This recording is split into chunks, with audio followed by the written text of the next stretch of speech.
Welcome to today's episode of We're Coping Hard But Failing at Digital Spy. BBC defends Doctor Who ratings for season 14.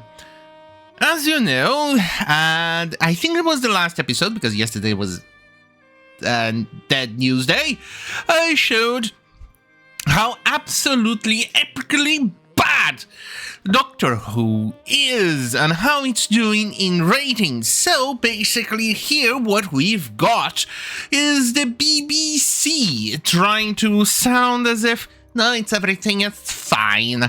It's like we are just trying to magically find numbers, but we are totally okay. Okay? Yeah, basically they're doing like that. And it's not doing very well. If you're very much familiar with the numbers, here it is, Doctor Who TV accumulator, ratings accumulator. So episode 1, they premiered with 2.6 million, and eventually with +7, TV, whatever, 4.1. And so it got really bad in episode 7. By 2.02 million and barely to 3.5. And the season finale, which is a shortened season, and they actually split the season into 2. So now we have half a season and the other 8 episodes, which I think they're already filming or they finished or something thereabouts, is for the next season. Instead of being in 1, managed to get a whopping 2.25 million. That's what we call epically bad. So to give you in comparison, no, let's leave that for the next part. First and foremost, something far more important, and I can guarantee to you that it's not going to end up like Doctor Who. 1 minute.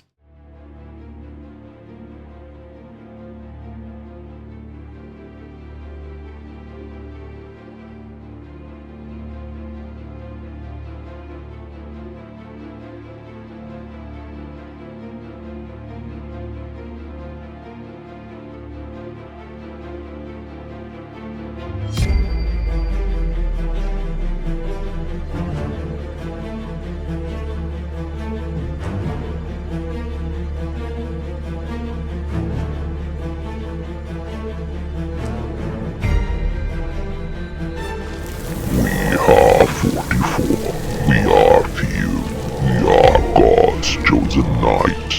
We are born of sin and crime. We are repentance personified. We are immortal. We are legend. We are God's wrath made manifest. And we know no fear.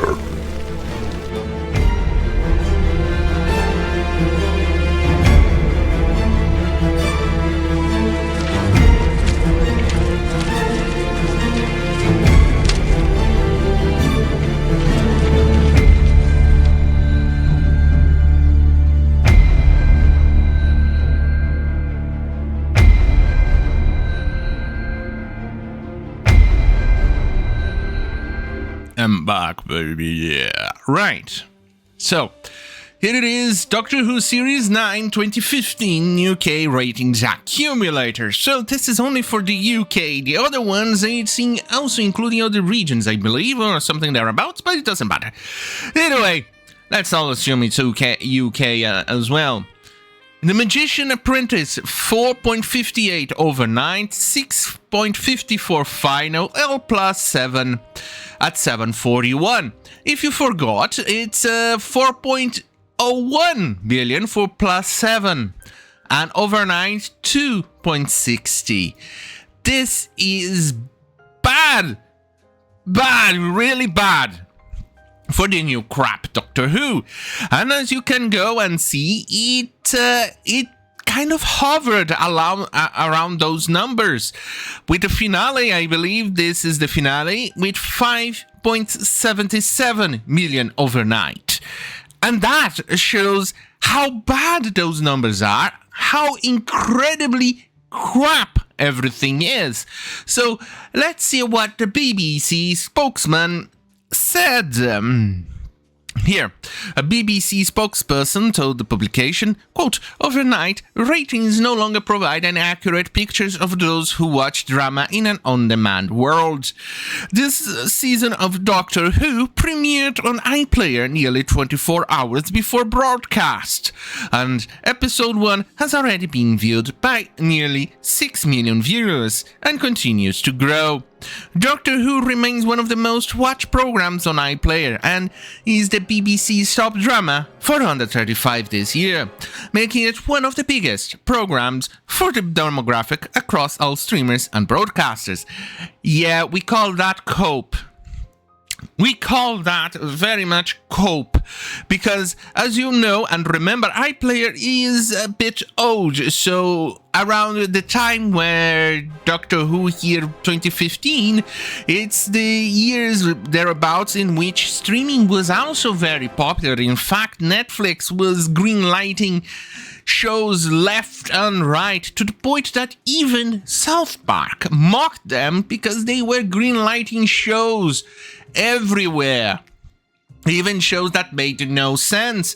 So basically the numbers that they are getting is just a massive cope that they are trying to scrunch out, kind of like scraping the bottom of the barrel to try and pad it. Even Russell T. Davies, the idiot who ruined even more Doctor Who, more than it already is, even came out that he is not quite certain about the prospects of Doctor Who. We can only hope that this show gets cancelled and they eventually, after it burns out and it completely becomes ashes or completely destroyed, can we finally move in and try to rebuild and take whatever we can salvage from this mess. And this is something that can and should happen to the other IPs, shows, whatever, like Dungeons and Dragons. We are going to have to rebuild that garbage after we clear out the woke idiots. We also need to rebuild Warhammer after the woke idiots destroyed it. Battletech, Star Trek, Star Wars, all of those IPs which used to be beloved by everyone, by me, is now a total disaster, something of an embarrassment, something that even I feel embarrassed to be connected with. And I used to be proud of my stuff on Star Trek, even this t-shirt. I used to be proud because Star Trek used to mean something. And now it's just, I don't know, it's just a mess of garbage, political propaganda left and right, and up and down, and it's completely retarded. And the same thing with Doctor Who. I was never much of a fan, actually. I didn't like it, but thanks to my girlfriend, we started to watch it, and I liked it. I enjoyed it, and now it kind of hurts every time I see a good episode of Doctor Who. I think, holy fuck, this thing is good. It's a shame I didn't catch this when it was airing for the first time. And then I think, oh god, there's Jodie Whittaker, and then there is Nkuti Gatwa. And my heart sinks.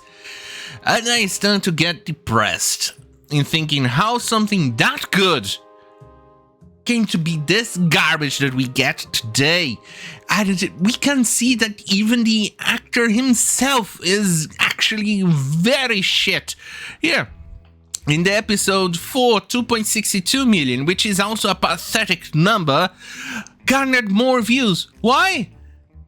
Because he wasn't there. You can say, how about the first episode? Yeah, because people were interested to know what the fuck this Doctor Who was all about.